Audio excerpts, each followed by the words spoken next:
ضلع پلوامہ کے ترال میں کورونا وائرس کی دوسری لہر کے بیچ کورونا ٹیسٹنگ میں تاخیر پر عوامی حلقوں میں تشویش پائی جا رہی ہے۔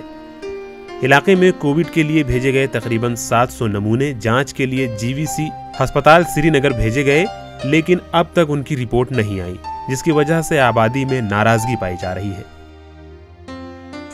حکیم محلس من بچہ پازیٹو آمت مے زانو ونس تان کھانا ٹیم ہسپتال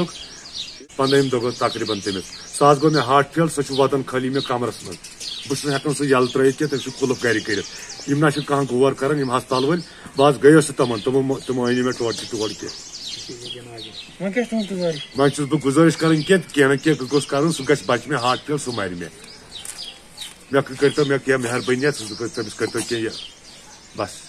کئی روز سے ہمیں یہ مسلسل شکایت مل رہے ہیں، چاہے ڈاکٹر سورا تھا، چاہے مڈورا تھا یا باقی علاقوں سے ہمیں لوگ فون کر رہے ہیں کہ ان کے جو ٹیسٹ ہے ان کا رپورٹ نہیں آیا۔ کسی مختلف لوگوں نے بتایا کہ کہیں پہ 15 دن گزر گئے، کہیں پہ 10 دن گزر گئے، لیکن رپورٹ نہیں آ رہے ان کا۔ لیکن دوسری جانب ایک اور مسئلہ ہے، جو لوگ آج سے 10 دن پہلے پازیٹیو آئے تھے ان کے رپورٹس بھی ابھی تک نہیں آئے یا ان کو دوبارہ دیکھنے کے لیے نہیں گئے کہ اگر انہوں نے ایک گھر میں رہنے کا ایک میعاد مکمل کیا ہے، اس کے باوجود بھی کوئی ٹیم ان کے گھر تک نہیں پہنچی تاکہ ان کا دیکھا جائے کہ یہ پازیٹیو ہے ابھی یا نگیٹو، جس کی وجہ سے ان میں کچھ بہت سارے چھوٹے بچے بھی شامل ہیں جن کو زبردست مشکلات کا سامنا کرنا پڑ رہا ہے۔ دوسری جانب ایک بڑی تکلیف کی بات ہے، جب ہم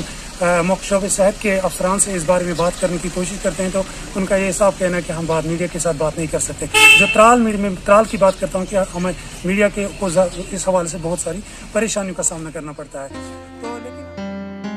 عوامی حلقوں کا مطالبہ ہے کہ RT-PCR کے نتائج کو جلد از جلد فراہم کرنے کے لیے اقدام کیے جائیں۔ ترال سے شبیر بٹ کی رپورٹ۔